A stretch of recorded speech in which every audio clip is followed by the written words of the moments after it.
friends, I am Dr. Kuldeep Mohadikar. In this video, I am presenting my 11th chapter from my series that is Chapters from the History of English Literature. So friend, the title of this chapter is 11th chapter is The Four Wheels of English Novel in 18th Century. The 18th century in England was a favorable period for the growth of English novel. It was mainly age of prose and reason. The drama had declined considerably, giving place to the novel. The ground for the growth of English novel had been prepared by some other prose writers such as Defoe, Addison and Steele. The rise of the middle classes, the spread of literacy and education and publication of large number of periodicals and rise in the reading public, increased leisure and the rise of circulating libraries, that is mobile libraries, contributed to the growth of English novel in 18th century. But the most important reason for the growth of novel is that this new literary form suited the genius and temper of the times. The Cohorley papers of Addison and Steele were themselves kind of rudimentary novel, and some of them actually read like so many pages from a social and domestic novel. The heroic romances dominated the 18th century scene of fiction. Bunyan's Pilgrim's Progress, Defoe's Robinson Crusoe, and Swift's Gulliver's Travel and Cohorley papers had the germs of novel.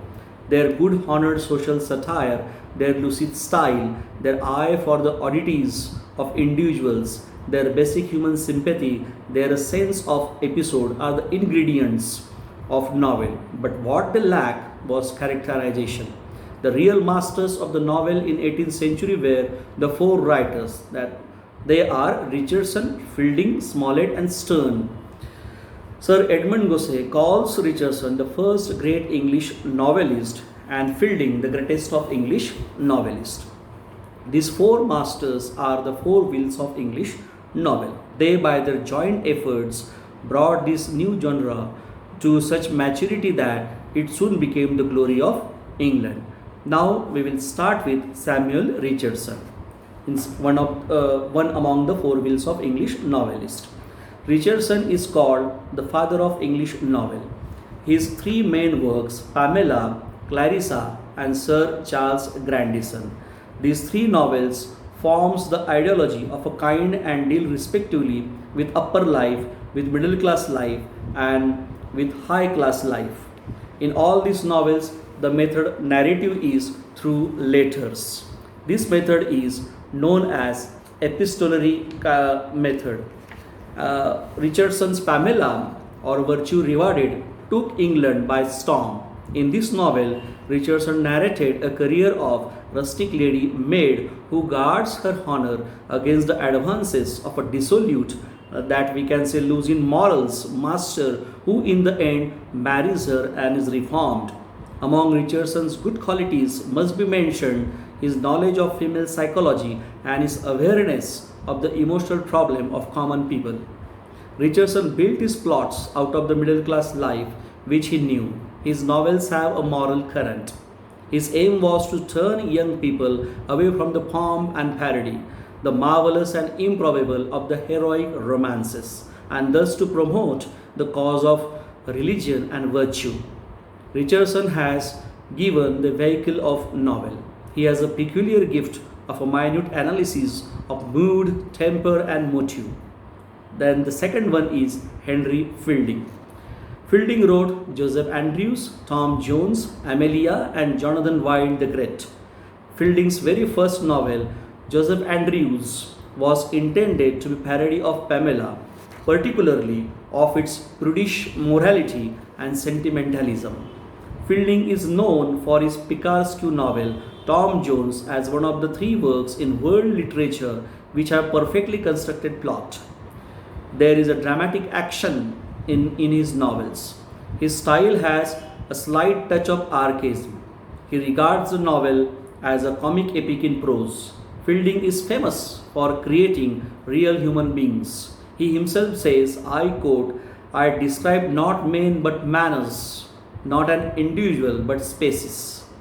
The range of Fielding is far wider than that of Richardson. Most of the novelists of 15th century owe a great deal to the technique of fielding. Then the third one is Tobias Smallet. Smallet's novels are quite adventurous and picaresque in nature. Humphrey Clinker, Roderick Random, and Adventures of Peregrine Pickle are some of the novels belonging to this category. The plot of his novels is loose and formless. It has no romantic relationship to character. The characters are disreputable, not reputable at all. Most of them are, we can say, most of them are the pictures of eccentricities, and they are the forerunners of Dickens' caricature. Smollett also added satiric characters to his novel. Then we will come to the fourth one from these four wheels of English novels in 18th century, that he is Lawrence Sterne. He is remembered for two books, Tristram Shandy and A Sentimental Journey to France and Italy. They are the reflection of singular personality of their creator.